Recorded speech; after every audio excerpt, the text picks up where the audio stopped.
Tell me when you would like me to begin. Right now. Miss Perkins, can you please tell us your credentials? I work as the band director at Rosewood High. And how long have you worked there at Rosewood High School? I've worked there for 10 years now. During that extensive time, what, if anything, did you learn about the drug problem on campus? Well, I was aware our school did have one, and the principal only came to talk to the band. Miss Perkins, do you see Ray Concha here in the courtroom today? Yes, she is that invisible person sitting in the chair. Let the record reflect that the witness has properly identified Ray Concha. The record will so reflect. Thank you, Your Honor. Now, Miss Perkins, how well would you say you knew Ray Concha? Ray Concha was a student of mine for 4 years, so I know her pretty well. In your extensive time with her, how did she behave around you?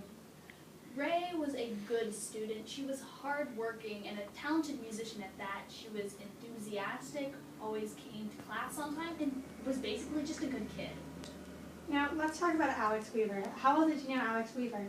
Alex Weaver came into my class in his senior year, so yeah, I knew him. How did he behave in your class?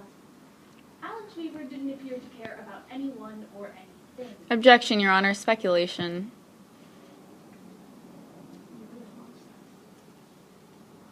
What's your response to this outside of mock trial? I could not find anything. Because if it's objection character evidence, then I can go against that because I'm not referring it for the truth of the matter, but I don't know about speculation. Speculation, you could do something about. These are inferences she's drawn from her own observations. I don't know about that. You should check with Norland Chan. Mm-hmm. Hey, can you guys maybe, that would be great. Wait, inferences? But then let's change that to objection, Your Honor, character evidence. Your Honor, she's not offering it for the truth of the matter, just to show how he behaved around her personally in her class. Objection overruled. Continued. Thank you, Your Honor. Do you need me to repeat the question? That would be nice. Ms. Perkins, how did Alex Weaver behave in your class? Alex Weaver didn't appear to care about anyone or anything. She was constantly goofing off. She would miss class or come late if she did arrive, and more than once asked to be excused to either the bathroom or the nurse's office. And what did you observe in your extensive time in band practice about Ray Concha's relationship with Alex Weaver?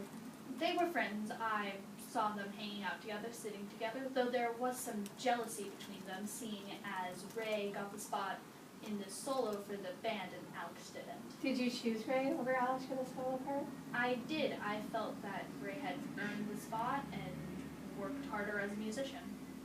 Now, let's talk about the deceased, Miss Perkins. Jason Johnson, can you please tell us about your relationship with Jason Johnson?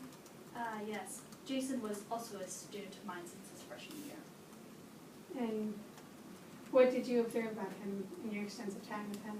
Well, though he was never the best musician, he was always enthusiastic and just always wanted to try new things, though I did observe a change in his senior year. Can you please tell us about this change? It was around the time Alex Weaver transferred in. He started slacking off, arriving late to band class, or not coming at all. And what, if anything, can you tell us about Alex Weaver's relationship with Ray Concha? From the first day of band practice, I could tell they were friends. They always stuck together, looked out for one another. Now, Ms. Perkins, let's talk about the morning of March 27th. Can you please tell us what happened that morning? It appeared to go as usual, though it quickly changed when Jason collapsed, and after checking his pulse and calling the paramedics, I informed Principal McAllister, and later that day I found out that Jason Johnson had passed. Thank you, Ms. Perkins. No further questions, Your Honor.